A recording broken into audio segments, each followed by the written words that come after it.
Hello, আসসালামু আলাইকুম। আবারও ফিরে এসেছি নতুন একটা রেসিপি নিয়ে। আজকে আমি আপনাদের সাথে শেয়ার করব গরুর মাংসের ভুনা। সো চলেন তাহলে শুরু করা যাক কিভাবে মাংসটা আজকে আমি রান্না করব। সো এখানে মাংসর পরিমাণ আছে 2 কিলোর মতো। সো 2 কিলো মাংস রান্না করতে আমাদের কি কি ইনগ্রেডিয়েন্ট লাগবে আমি সেগুলো এখন আপনাদের সাথে শেয়ার করব। সো চলেন তাহলে শুরু করি রান্না।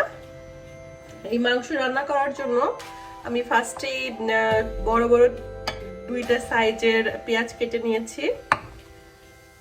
এখন আমি চুলাটা অন করব। চুলা স্টার্ট করে আমি এর ভেতরে কিছু 1 টেবিল স্পুন পরিমাণ অলিভ অয়েল দিয়ে দিব। অলিভ অয়েলটা গরম হয়ে আসার পরে আমি এর মধ্যে পেঁয়াজ কুচিটা দিয়ে দিব, 2-3টা তেজপাতা, 2টা শুকনো মরিচ। এটাকে জাস্ট হালকা গোল্ডেন ব্রাউন করে নেব।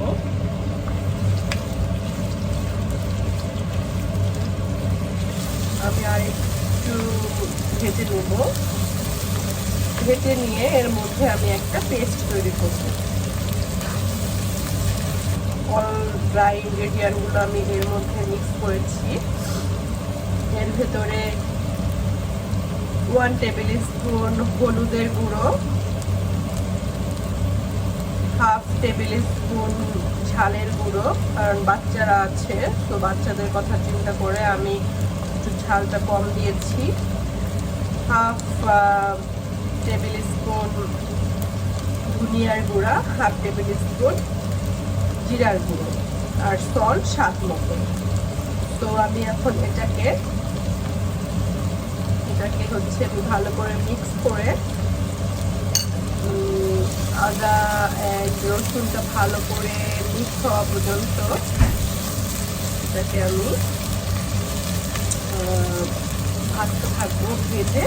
তারপরে আমি যখন এটা ভালো একটু ভাজা হয়ে যাবে তখন এটার মধ্যে আমি এই ড্রাই ইনগ্রেডিয়েন্টগুলো পানি দিয়ে গুলে তারপর এটা আমি এতে মিক্স করবো। এটা পানিতে গুলিয়ে দেওয়ার কারণ হলো যে সবগুলা মশলা একসাথে মিক্স হয়ে গেল। একসাথে মিক্স হয়ে গেলে খাবারটা খেতে একটু ভালো লাগে। তো এটা না চাইলে আপনারা ড্রাইটাই সরাসরি দিতে পারেন, বাট আবার চাইলে আপনারা এভাবে একটু পানি দিয়ে সবগুলা ড্রাই ইনগ্রেডিয়েন্ট একসাথে মিক্স করেও দিতে পারেন।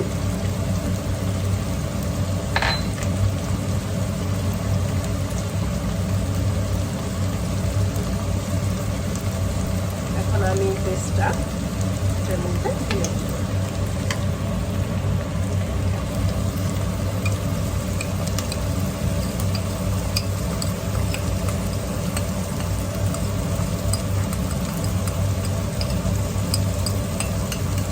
ফার্স্টে 2টো আস্ত ঝাল দিয়েছি, তো যার জন্য আমি একটু ঝালের গুঁড়োটা কম দিয়েছি। তো আপনারা যারা ঝাল একটু বেশি খেতে চান তারা একটু ঝাল দিতে পারেন। তো আমি মাংসের মশলাটাকে একটু ভালো করে ভেজে নেব, কষিয়ে নেব 1-2 মিনিটের মতো।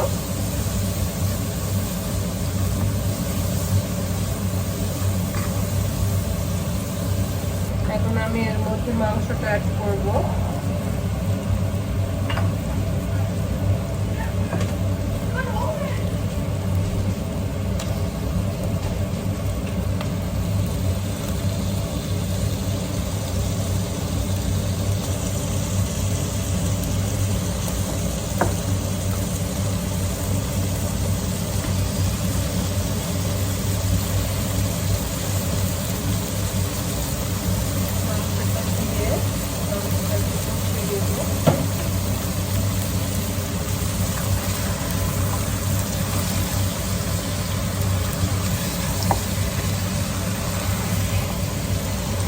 গরুর মাংস আসলে অনেকভাবে রান্না করা যায়।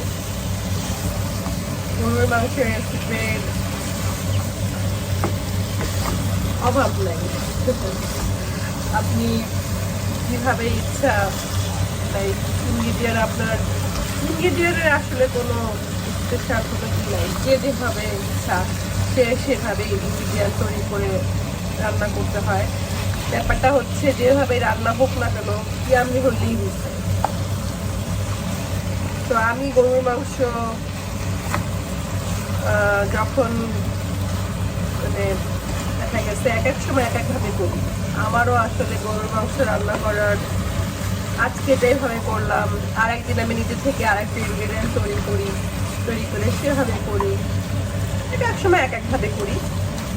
তো আমি আশা করবো লাইক আমার যতটুকু এই রান্নার মানে এই পর্যন্ত আমার রান্নার যতটুকু এক্সপিরিয়েন্স আছে আমি আপনাদের সাথে শেয়ার করবো 1 by 1। তো আশা করি আপনাদের সবার ভালো লাগবে। তো এটাকে আমি চুলোর আঁচটা হালকা একটু মিডিয়ামে রেখে ঢেকে আমি এটাকে 10 মিনিট ঢাকা দিয়ে। তো ফিরে আসছি 10 মিনিট পরে। 10 মিনিট পরে আমাদের মাংসটা দেখতে এরকম হয়েছে।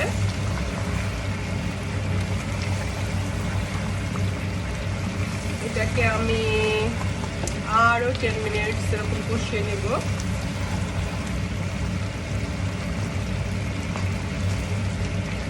মিনিট পরে ফিরে এলাম। 10 মিনিট পরে দেখি এটা কি অবস্থা। ওয়াও, খুব সুন্দর একটা কালার চলে এসেছে। এখন আমি এর ভেতরে আরো কিছু ইনগ্রিডিয়েন্ট অ্যাড করব। আমি এর ভেতরে 1-2 টেবিল স্পুন ইয়োগার্ট অ্যাড করব।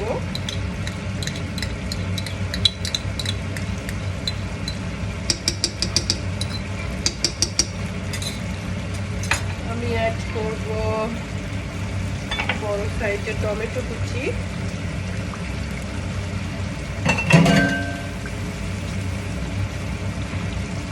টমেটো কুচি অ্যাড করে মিক্স করে দেব। অ্যাকচুয়ালি আমি এটাকে কুক করতে করতে যখন একেবারেই এর ভেতর থেকে পুরো পানিটা চলে যাবে তখন আমি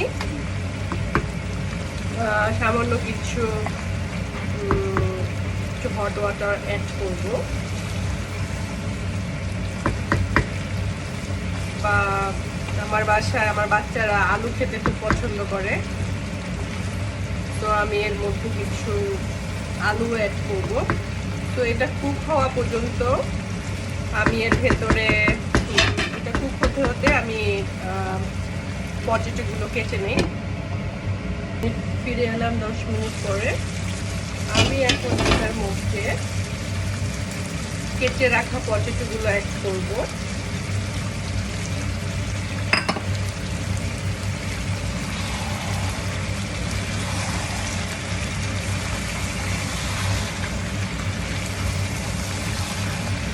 পটেটোগুলো অ্যাড করে পটেটোটা কষিয়ে আমি এর মধ্যে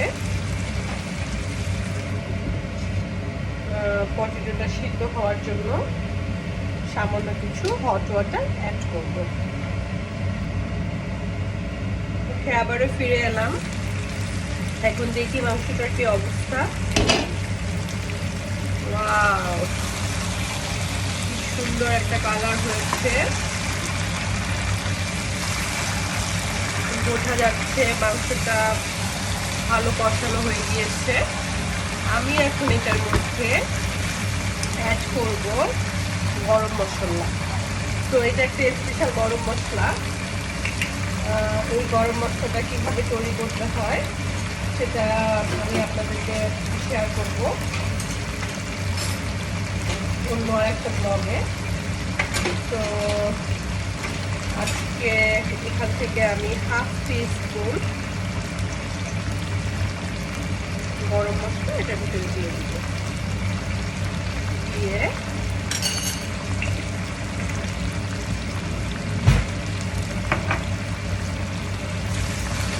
মশলাটা দিয়ে আলু কষিয়ে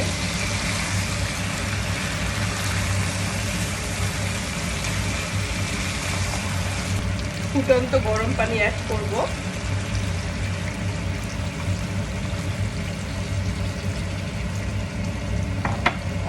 তো আমি এখানে কতটুকু হবে 2 কাপ পরিমাণ হট ওয়াটার অ্যাড করলাম। তো আপনারা আপনাদের স্বাদ মতো, লাইক আপনারা যদি ঝোল খেতে চান তাহলে, মানে স্যুপটা খেতে চান তাহলে আরেকটু স্যুপের জন্য আরেকটু বেশি দিতে পারেন, বা হচ্ছে আমি জাস্ট দিয়েছি এখানে আলুটা সিদ্ধ হওয়ার জন্য, জাস্ট মাখা মাখা করবো আমি মাংসটা। তো মাখা মাখা করার জন্য আমি এই পরিমাণ দিয়েছি। এখন আমি এটার উপরে আরেকটা জিনিস দিব, সেটা হচ্ছে আমার তেলে রাখা জিরার গুঁড়া।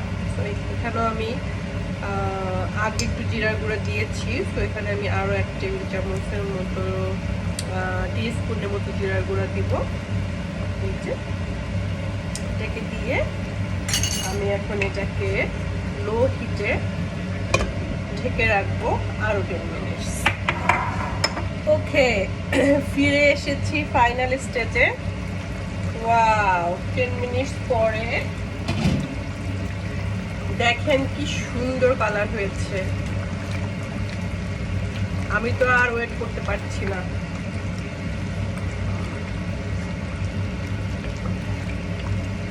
তো এই হচ্ছে ফাইনাল লুক। তো আমার বিফ কারি রেডি। তো এই বিফ কারিটা কেমন হয়েছে দেখতেই পাচ্ছেন কালার। তো আপনারা সবাই ট্রাই করবেন, আর খেতে কেমন হয়েছে অবশ্যই কমেন্ট বক্সে কমেন্ট করবেন। তো আবারও ফিরে আসব নতুন কোনো রেসিপি নিয়ে। ততক্ষণ পর্যন্ত ভালো থাকবেন, সুস্থ থাকবেন, stay safe. Thank you, bye by.